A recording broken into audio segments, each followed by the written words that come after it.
because I know you missed it. Hey, hey. Woo! There they at.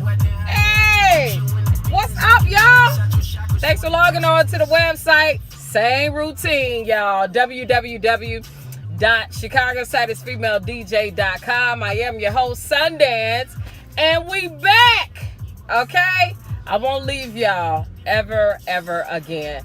Sundance, where you been? Sundance, why you stopped the element? Sundance, what happened? Did the car go down? No, and no. Me and my husband started a very good business, t-shirt business. The name of our t-shirt business is Any Ink Print. We do have our own line, our own t-shirt line. It's called Filthy Tees. If you know me, you already know what it means, child. You know I cuss. So make sure you give us a call, 757-PRINT57. So let's get right on down to the show. And today's guest is a young activist. And I know you've seen her. You've seen her around town. You've seen her feeding the homeless. You have seen her at a police station. I'm going to let her tell you everything about her. So hang on. Let me go get her. Told y'all, I go to the hood to go get whoever I want. Englewood Barbie, yeah! Girl, Roddy never told me how to do this. Hey! I can't dance, so don't get me in here. Okay. I can't dance. That's okay. I can't dance either. So this is Englewood Barbie. In case you don't know, this is our young activist. You've seen her everywhere. You've seen her at the police station feeding the homeless. You've seen her at Tent City feeding and providing for the homeless. And lately, you've seen her on the cover of the Chicago Sun-Times newspaper, Englewood Barbie. How you doing? I'm good. I'm always good. Even when I'm not, I'm great. You are so pretty. Why you ain't modeling? That's not my thing. I just happen to be cute. Like, that was a mistake. Like, I'm cute by default. Like, okay. It helps, though. Okay. So let's just jump right in. Your whole purpose, because at first, the way that I met you, you were feeding the homeless at the police station, and that's how I met you. And then we don't call them homeless, Sundance, remember? Okay. We call them friends. We call them friends. We was feeding the friends. We was feeding our friends? Yeah. Okay. Okay. I like that. That's smooth. So I saw you feeding the friends, our friends. And then this week, you were on the cover of Chicago Sun-Times newspaper. How did that happen? When I saw that, I had to reach out to you because I know a couple police officers, and I know that they had to get disciplined for that because they have to, protect the uniform. Well, actually, when I originally decided to go into the police station, I was supposed to actually be meeting another cop. But I'm always late for everything, so I missed my beat with that person. And so I seen two other police officers in there, and I was like, I'm gonna talk to them. I walked up to him and I said, "How y'all doing?" I was like, "My name is Alita." And I was just wondering, do you think that police brutality is wrong? And he was like, "Who you talking to?" I was like, "I'm talking to you." He was like, Yeah, I think it's wrong." I was like, "What about you, sir? You think it's wrong?" He was like, "Yeah, I think it's wrong." I was like, "What about racism? Do you think that's wrong?" He was like, "All that's wrong." I said, "So you support Colin Kaepernick? You support his decision?" He like, "Yeah." I said, "Well, would you kneel with me?" And at first, one of the officers was like, "Well, you know, I got these bad knees." And I'm just like, "Man, you better come kneel." Right. So they came from behind the desk. Another officer had came in, and I asked him to take the picture. He was like, "I want to be in the picture." I was like, "You gonna kneel?" He's like, "Yeah, I kneel." But we didn't have anybody else there. That's the only reason that it was 2 officers versus 3. So they didn't have a problem. They didn't second guess it. No, they didn't think it. No. So if it was so bad, why did they get disciplined? First of all, because the system contradicts itself all the time. How was it that you guys took an oath to serve and protect, but you reprimand officers that kneel for justice? The mayor tried to take credit for it. He said that, "Oh, this is great. This means that the the police officers in the community, we're improving. As the police department, we're improving because we're engaging with the community. If you felt like you were doing something that was good, why would you reprimand them? Don't use this as an opportunity to capitalize off something that's historic and beautiful to fit your own agenda, because the mayor doesn't have anything to do with anything regarding the movement.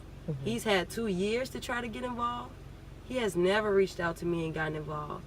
And I actually had lunch with him when I first started. You had lunch with Rahm Emanuel? I had lunch with the mayor, I want to say maybe in 2015. Really? And he told me, whatever you need, just let me know. He gave me his He was his club assistance. talking girl. Yeah, he was like, I got you.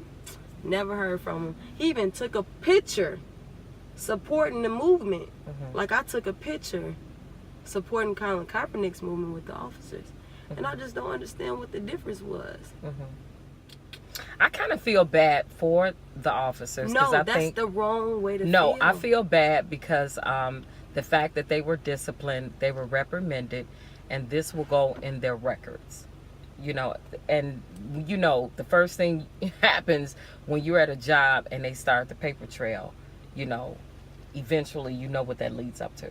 So I'm thinking about their jobs. I'm not talking about the movement. Not saying that I'm being insensitive about it, but it's like, man, that's kind of bogus that permanently went on their record, if it went on their record. I think the picture itself was historic. It was dope as hell. When I saw it, I had to, because I saw the picture a couple times and I didn't know it was you. I didn't know it was you until somebody pointed it out and they said, Sundance, ain't that your little home girl with the police officers? And I was like, no, what are y'all talking about? So it was shown to me. And I'm like, that's Englewood Barbie. Oh my God. And then I went home, took a nap, and then it was late. That always gets me, like, when people say my name like that. Oh, Englewood Barbie. I'll be like, hey. I think that even with me being a community activist, I risk my life daily. And I risk my freedom, and I just risk a lot. You know, I was recently robbed after I left Windy City, and I didn't use that as a clutch to stop me from serving, to stop me from doing the work that was placed on my heart, you know. And I just feel like when you accept a position, you ultimately accept what comes with that territory. So I feel like when those officers took a kneel, they knew what they were up against, and they accepted that. So as a woman in the movement, I welcome them to the side of justice. I told myself, I should protest that. And then I thought about it like, you know what? Our ancestors have fought for years and years and years just to get us where we are as individuals, as Black American people. And what would it be for me to get in the way of them and what they decided to do? I feel like that was what they believed in, and I accept that. You eat, sleep, and think activism. I do. What about your personal life? Eventually, it'll happen. It'll happen. You don't date? I don't. I've tried it. It's difficult now because people have ulterior motives, and it's hard to trust people. And then again, I don't know what, because I'm so knee deep into the movement, I'm almost afraid sometimes to date out in public because I don't know what you're into. I don't want anybody to see you driving and be like, oh yeah, he did this or he did that. Would you date outside of your race? I really love people that look like me. I really love people, and I would like to create more little people that look like me. There's nothing wrong with that. And I think people are beautiful, but my preference is Black. Yep. Yeah. I really love Black people. I like them real. Like this. Yeah, Black. Like, sneak up on you, Black. Only thing you see is no white teeth. That's right, and eyeballs. So this fall and this winter, will you be back at the police station? What? I'll be there October 4th until Christmas. You got a date already? Yeah. Everybody kept asking me, and I was just like, you know what? it seems like I was there last year, but I was just there in February. So because the people are yearning for it, they want to be there. I want to be there. You know, like I was gonna do it probably the beginning of the year, you know, but then I thought about it, like, if I start now, I can be there for them for Christmas.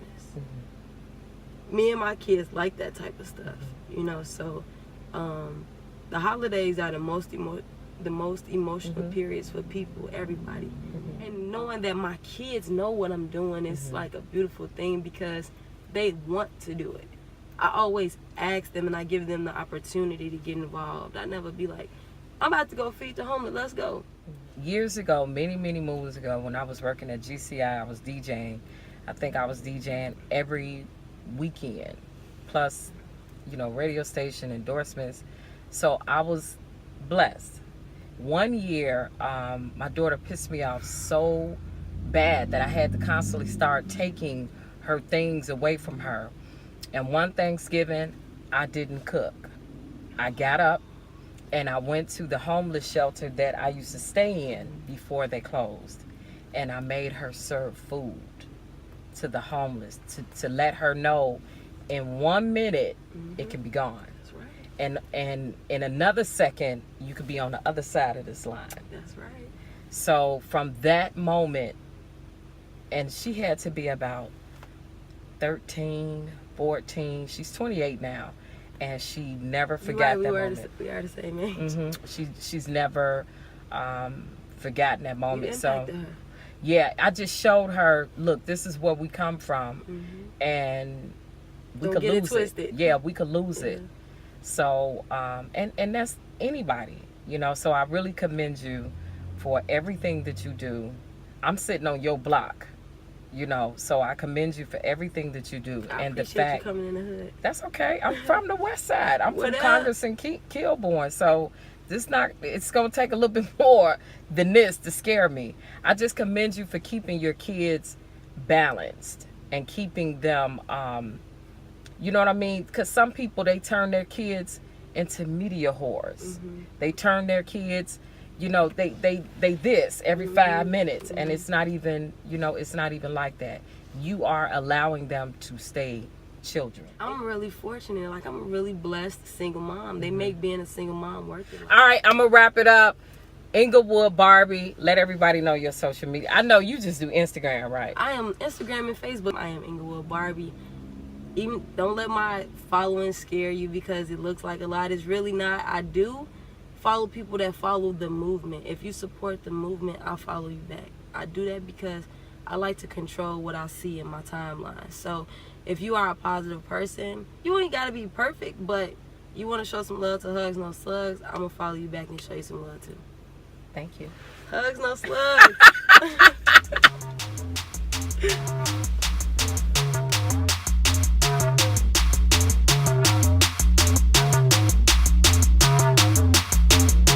This is for my future baby mama. Hope your skin is black as midnight. I'll take you at that 100. I can put you in the bins. I can balance out your chakras, fornication.